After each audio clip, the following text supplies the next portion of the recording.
I'm going to start with your, we'll start with our 3 S's. If you guys have your study guides, the 3 S's are your seatbelt, safety equipment, and your safe start. The reason why we want to make those first is because they're their own things and they don't go with anything else. So get what's out of the way, out of the way. And then this big section here, I actually like to separate it into 2 sections. I kind of work in a typewriter motion, top left to the right, work down. So if you do that, you got your mirrors, everything with your windshield, wipers, and then your horns, just like this. Everything right in front of you. Then you make another step down, it's everything on your dashboard over to your climate controls. And then the last thing you step down is everything with your brakes down at the bottom. So if you kind of make everything a linear motion, it starts making it a little bit easier to remember. So we'll start, like I said, 3 S's. You pull your seatbelt all the way out, and you'll give it an inspection. There's no cuts, tears, or frays in the belt. Latches properly and securely into the keeper, and it's properly mounted to both the floor and the wall. Behind me in my safety box, it's my baggage box accessible from the outside of the truck. Inside is 3 red reflective triangles, a fully charged fire extinguisher, and additional fuses. I also have extra fuses behind my passenger panel. Next thing will be my safe start. Cover the brake, make sure the brakes are released, truck's in neutral. I'll turn the key over, let my gauges turn on and sweep. Make sure my ABS light also turns off. Then we'll start the truck. If you guys try to just turn the key right away, it won't start the truck because the truck's not ready to start. Everything's got to start turning on first. So once you get your truck started, I'll move over to my driver mirror. My driver mirror is properly adjusted to me and is clean. I have my highway horn, it's working properly, and my city horn is working properly. In front of you, my windshield. Windshield's properly mounted and secured, it's not cracked, damaged, or chipped, no illegal stickers. My windshield wipers are working properly, securely mounted, the blades are not cut or torn, and the washer fluid activates properly and they clean the window. My passenger mirror, properly adjusted to me and is clean. Now I'll come down and I'll work. I have my oil pressure gauge, currently reading approximately 50 psi. Gauge is in working order in normal range. My voltmeter, use the direction pad on the left side of the steering wheel, go to the home page, first tab, bottom left hand corner. Voltmeter currently reading 14.2 volts. Normal range is between 12 and 14. Next to that, I have my air pressure gauge. Primary and secondary share 1 gauge. Both are currently reading about 120 psi. Normal range is between 120 and 140. And then my water temperature gauge right next to it, currently reading about 100 degrees Fahrenheit.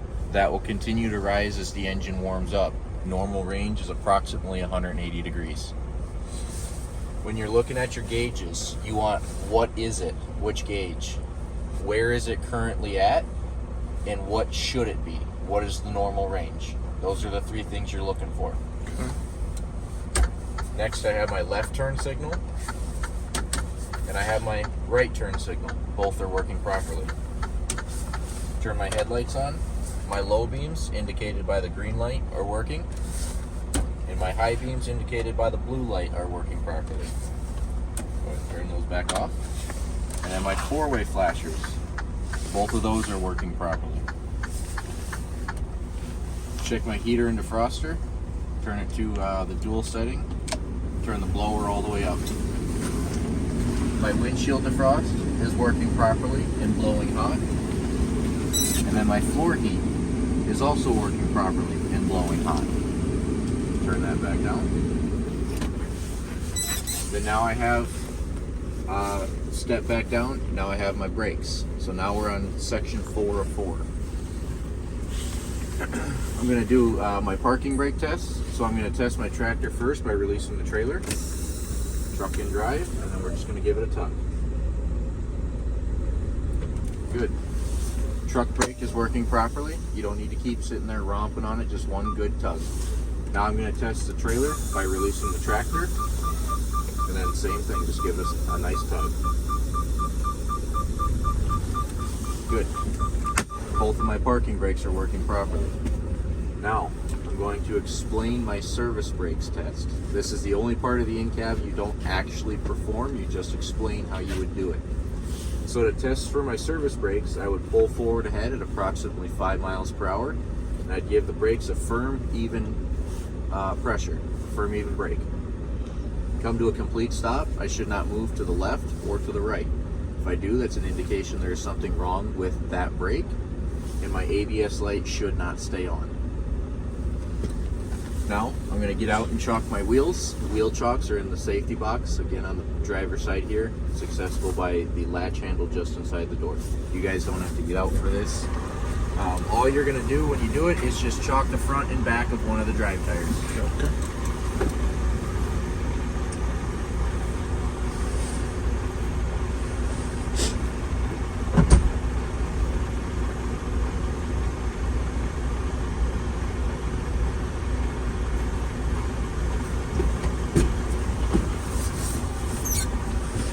Once I come back in from chalking my wheels, I'm going to make sure that my air pressure is at normal range, between that 120 and 140.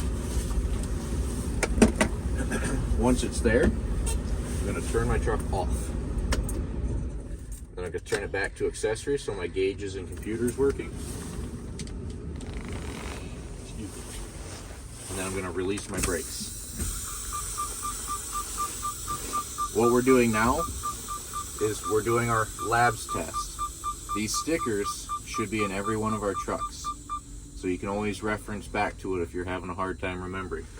What we're testing for is a 1-minute leak, pumping down to 60 psi for our low air warning alarms, and then pumping down to 40 to 20 to make sure that our buttons pop out, our emergency brakes are working. That's nice. Have to take a look at that here in just a minute. Hopefully the coolant line didn't just blow.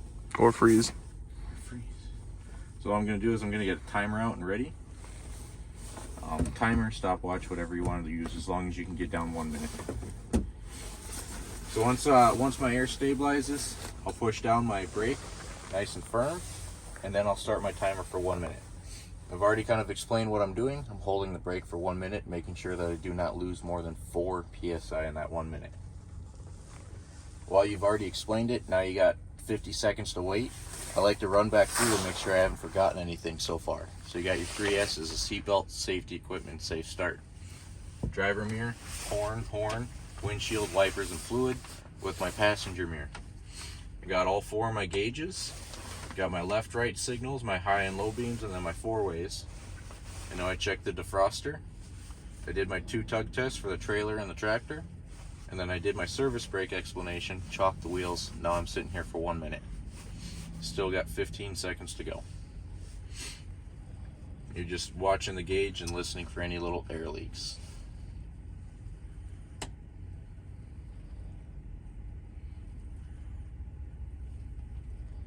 And you'll have to go the full minute each and every time you do it. So it's a long time each time. So once your minute's up, go ahead and pull your foot off the brake. The wheel's chalked, the truck's not going to go anywhere. So now you've held for 1 minute. I have not lost more than 4 psi in that 1 minute. Now I'm on to my alarms. I'm going to fan my brakes, pump my brakes, bleed my brakes, however you want to explain it. It's not a vocabulary test, as long as the examiner knows what you're trying to do.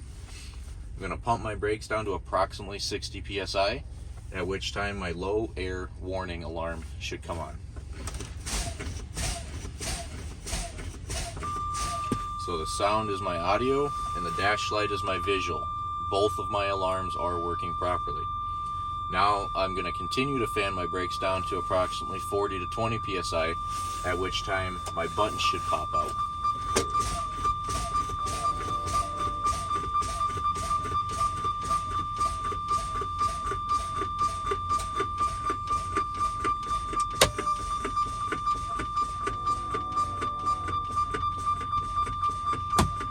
There you go. If one button doesn't pop out right away, keep pumping until it does. Do not touch the buttons. Do not pull the buttons. That'll be a failed test. Buttons have popped out, letting me know that the emergency spring brakes are working properly. It would be at this time where if you remembered something in your 1 minute, you can come back to it. I forgot my 4-way flashers. Go ahead and turn those on. My 4-ways are working properly. Or anything else that you may have missed. Come back to it here. You can always request to restart your air brakes test. So if you restart, you start back at the leaks, your 1 minute hold. You'll turn the truck back on, let it build pressure back up. And then once it gets back to operating, go ahead and restart. The test is not over until you say it is. So if you have not said that completes my in-cab inspection, you have not forgotten anything. Only when you complete the test have you forgotten something. Make sense? Right. Okay. It is not a vocabulary test. As long as you can explain what you're trying to look for, what you're doing, and why you're looking at it, that's what's important. A lot of people accidentally say oil temperature gauge. We understand you get nervous. It's an oil pressure gauge, but as long as you say oil something gauge or other, we know what you're looking at. It's currently at 50 psi. We know where it's at. Now all we need to know is where should it be. Oil pressure gauges, there's not really a set pressure. As long as it's not bottomed out at 0 and it's not topped out at 100, it's pretty much in normal range. It just depends on the temperature outside and the temperature of the engine, just like an oil gauge on a car. Speaking of a car, don't make everything in here so different from a car. Just because it's a semi doesn't mean everything's foreign. The lights are still just a dial here on the side. The wipers, all they are is on the stick. The fluid is the button right on the top of the stick. Don't make everything so different. You know where everything's at in the car. It's just almost the same position here. You guys got any questions? Nope. Okay.